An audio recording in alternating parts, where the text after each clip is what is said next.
What up, everybody? We got a men's night update for you. It's been a few weeks since I've done this.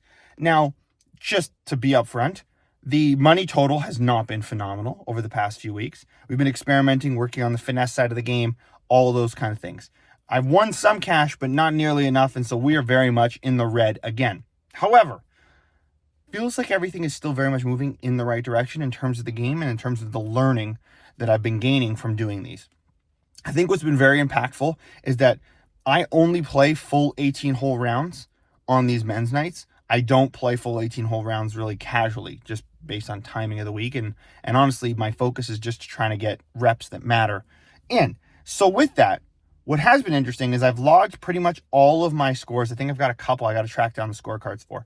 But pretty much my entire handicap now is centered around my men's nights rounds. And I'm sitting at a 2.5, which I actually thought was pretty good, considering had some pretty significant blow-up rounds. And to sit at a 2.5 men's nights only, because I know if I was from based on my practice, when I'll come out here and play 5-6 holes, or I'll come out here and play, maybe even a full 9, I scored disproportionately lower on those. So I know my handicap could be lower potentially if I played full rounds casually, but because I haven't had the time and because it's only been men's night rounds, I feel like this is a good true reflection of what my handicap is under pressure. And so I'm sitting at a 2.5, which I think is good. We're close to scratch.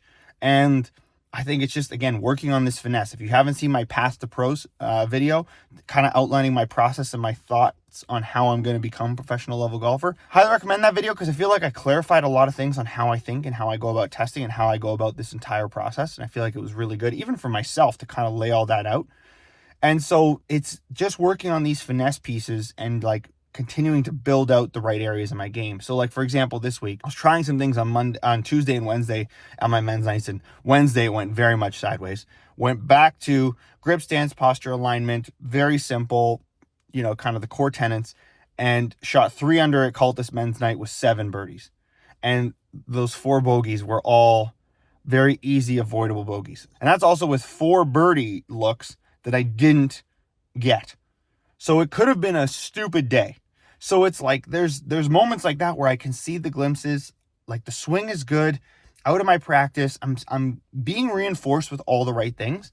It's just bringing it all together now in a cohesive rhythm that I can just kind of roll with. And again, just getting those finesse pieces. There are simple shots that I just completely fumble in these men's nights sometimes. And so, it's a combination of technical, physical errors, mental errors, all of those things. And so I'm actively working on those to just weed those out so we can just make our margin for error just less and less and less, which would be great. So anyway, things are going great. Things are trending. I think I had 2 low gross wins over the past 5 weeks.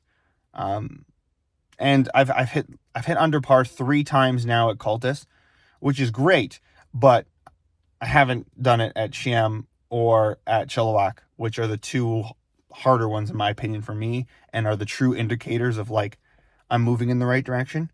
So it's great to see that I can go low at Cultus, and I'm going to continue to kind of build that out, but I need to see it at these other 2 men's nights for myself to build that confidence and to really beat this plateau that I'm on. So anyway, that's the update. Back to practice. I'll catch you in the next one. Peace.